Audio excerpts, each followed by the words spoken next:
কয়েক মুহূর্তের জন্য মনে হবে ব্রাজিলের মার্সেলো কি আসলেন বাংলাদেশের হয়ে খেলতে। অভিষেক ম্যাচে জায়ান খেলতে নেমে যা দেখালেন তাতে মুগ্ধ বাংলার ফুটবল প্রেমীরা।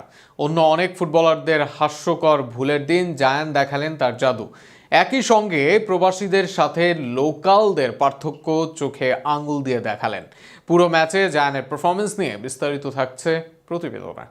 3-1-3-3-4-3 হংকংয়ের বিপক্ষে বাংলাদেশের শেষ 25 মিনিটের ফেজটা ছিল ঠিক এই রকম। শেষের ফেজটায় হাস্যকর সব ভুল ছিল ডিফেন্ডারদের। তবে মাঝের ফেজে বাংলাদেশের বদলে যাওয়ার নায়ক মোটা দাগে একজন, আর তিনি কেউ নন, জায়ান আহমেদ। একা হাতে যেন ম্যাচটা ঘুরালেন জায়ান। ম্যাচের তৃতীয় গোল আসে কর্নার থেকে, যে কর্নার থেকে হেড দেন সৌমিত্র। জামালের পাস থেকে সেখানে বাম দিক থেকে কর্নার আদায় করেন জায়ান। এই কর্নার ছাড়াও একাধিকবার ক্রস করেন তিনি। যেভাবে ফুটওয়ার্ক ও বিপক্ষ দলের খেলোয়াড়কে পরাস্ত করেন, মনে হচ্ছিল যেন ইউরোপের কোনো খেলোয়াড় খেলছেন মাঠে। এছাড়া একের পর এক পাস, নিজের দুর্দান্ত গতি, ইন্টারসেপশন ছিল দেখার মতো। এমনকি একাধিকবার ট্যাকেলও করেন তিনি। এই সময়ে লেফট সাইডে অনেকটা অকার্যকর ছিল হংকং দল। ডিফেন্স ও অফেন্স দুই জায়গায় জায়ান দেখান নিজের ক্লাস। 20 মিনিটে যা খেলা দেখালেন জায়ান, সেটা অনেক বাংলাদেশের খেলোয়াড়দের আজীবনের স্বপ্ন। জায়ানের গল্পটা সেই বাফুফের ক্যাম্প থেকে।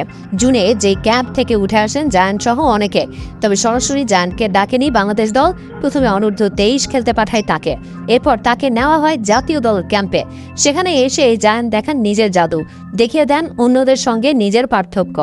বাম দিকে সাদউদ্দিনের খেলা দেখাচ্ছিল দর্শকদের অত্যাচার। একবার তো গোল হজমই করেছেন, এর বাইরে ডিফেন্সে ছিলেন নড়বড়ে। শেষ দিকে তার ভুলে কামব্যাক করেও হারতে হয় বাংলাদেশকে। ডিফেন্সে তো লেজে গোপরে হাল ছিল, অ্যাটাকিং এও ক্লুলেস সাদ।